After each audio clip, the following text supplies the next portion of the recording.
leader next door to him whether he's got time for his explanation for the stories in today's papers. Here's the challenge. Will he guarantee, will he ensure that all the cancelled elections from this year and the proposed local elections for next year will go ahead in May 2026? Go on, be a man. Yeah. Lee Anderson PMQs clash. Lee Anderson just told the Prime Minister to be a man in the middle of PMQs, which is either the boldest challenge to authority we've seen in the Commons this year or the most spectacularly backfiring attempt at appearing tough, depending on whether you think shouting "be a man" makes you look strong or desperate. And Keir Starmer's response? Completely ignore the actual question about local elections and instead bring up allegations about Nigel Farage's school days, proving once again that PMQs is less about answering questions and more about landing the best zinger regardless of what you were actually asked. So buckle up, because we're about to dissect one of the most heated PMQs exchanges in recent memory, where Lee Anderson accused Labour of using dog whistle politics while simultaneously challenging Starmer to guarantee local elections will happen, where Starmer completely swerved the question to attack Farage instead, and where absolutely nobody came out looking particularly good. This is Westminster's at its most combative and least productive, and honestly, it's car crash television you can't look away from. Right, let's start with what Anderson was actually asking about, because buried underneath the theatrical "be a man" challenge was a legitimate question about local elections.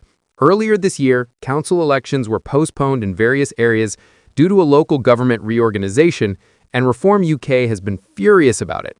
Their argument is that elections were delayed specifically in areas where Reform would perform best, which, if true, would be a pretty serious democratic concern, regardless of what you think about Reform's politics. Anderson stood up and started by accusing Labour's frontbench of peddling their own form of dog whistle politics, which is quite the opening salvo considering dog whistle politics is usually code for subtle racism or coded appeals to prejudice. He's essentially saying Labour is doing exactly what they constantly accuse Reform of doing, which is a bold claim that immediately put the exchange on a confrontational footing. Then he pivoted to boasting about Reform-led councils identifying £330 million in savings in their first 6 months, which is the kind of specific number that sounds impressive until you start wondering about the details. What services got cut? Which departments suffered? Are these genuine efficiency savings or just austerity rebranded?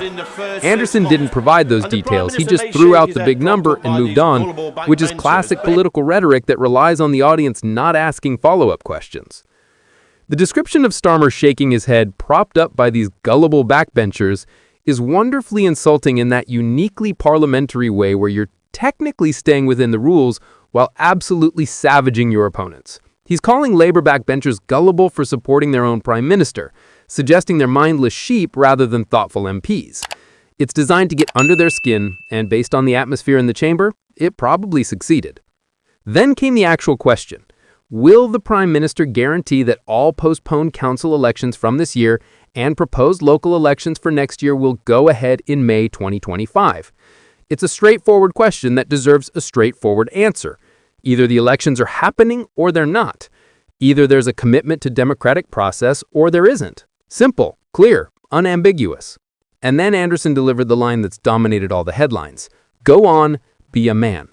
Those 4 words transform the exchange from a policy question into a masculinity challenge, from a democratic inquiry into a personal dare.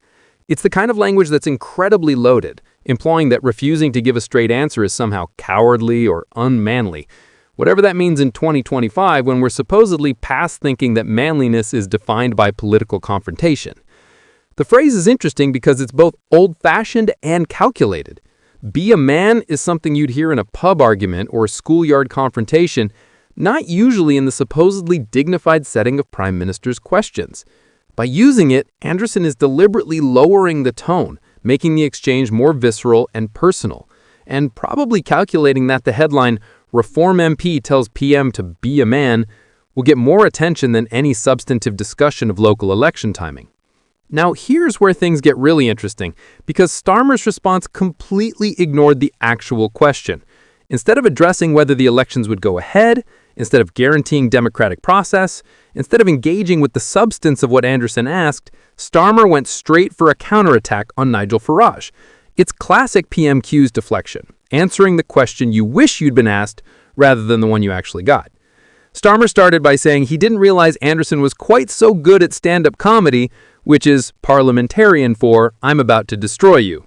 Then he brought up dog whistles, pointing out that Farage didn't condemn racist comments from another Reform MP and didn't condemn his party calling children in care evil.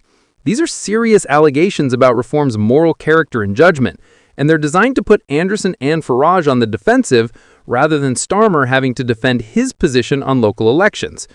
The specific reference to Farage not condemning the racist comments of his fellow MP for Runcorn and not condemning calling children in care evil are devastating attack lines because they're about basic human decency rather than policy disagreements.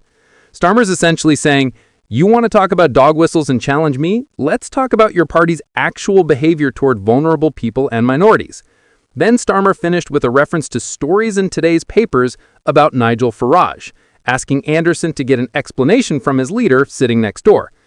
This was about allegations concerning Farage's school days that had just broke in the media.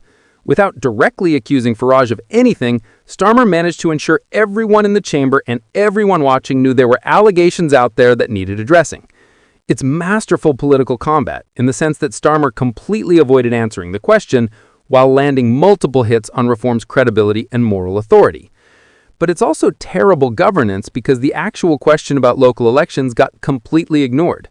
British voters who want to know whether their democratic rights to vote in local elections will be respected got precisely zero information from this exchange.